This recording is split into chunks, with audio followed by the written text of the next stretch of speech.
দর্শক এই মুহূর্তে যাকে দেখতে পাচ্ছেন ইনি হচ্ছে একজন চোর। টেকনাফ জামিয়া আল ইসলামিয়া বড় মাদ্রাসার সিনিয়র শিক্ষক মুফতি হেদায়েতুল্লাহ শফিক সাহেবের বাড়িতে চুরি করতে ঢুকছিল তিনজন। তারা হাতে হাতে একজন ধরা পড়ছে আর দুজন পালিয়ে গেছে কৌশলে।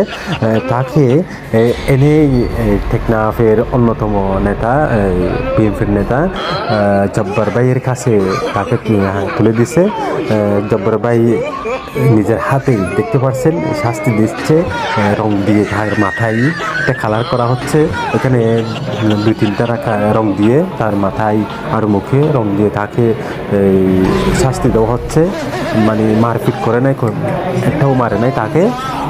তাকে কৌশলে একটা সুন্দর শাস্তি দেওয়া হচ্ছে, দেখতে থাকুন। Good morning all the students. তো আজ থেকে তোমাদের প্রথম ক্লাস শুরু হচ্ছে, সেই জন্য তোমাদের কাছে আমার কিছু প্রশ্ন আছে যে তোমাদের কাছে ইংলিশ বেশি করা লাগে নাকি বাংলা? স্যার আমি বলবো ইয়েস। স্যার আমাদের কাছে বাংলা বা ইংলিশ কোনোটাই বেশি করা লাগে না, কারণ আমরা মালে জল মিশিয়ে খাই স্যার।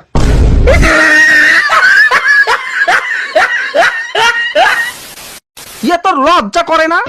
তুই তোর বইগুলো ভাঙা চোরা বিক্রি করে দিয়ে এখন পরীক্ষার সময় পড়ার জন্য আমার বই নিয়ে টানাটানি করছিস। সারা বছর ফ্রি ফায়ার খেলে পরীক্ষার আগের দিন পড়াশোনা করে কেমন করে পরীক্ষা দিবি রে তুই? সারা বছর যতই পড়াশোনা হোক বা না হোক, আসল পড়াশোনা তো এক্সামের আগের দিনেই হয়। সঠিক বলেছেন, আপনার বুদ্ধি ভালো। আমরা নকল করেই পরীক্ষা দেব। What is a machine? তুই হাসছিস কেন রে? অ্যাকচুয়ালি স্যার ছোট থেকে ইচ্ছা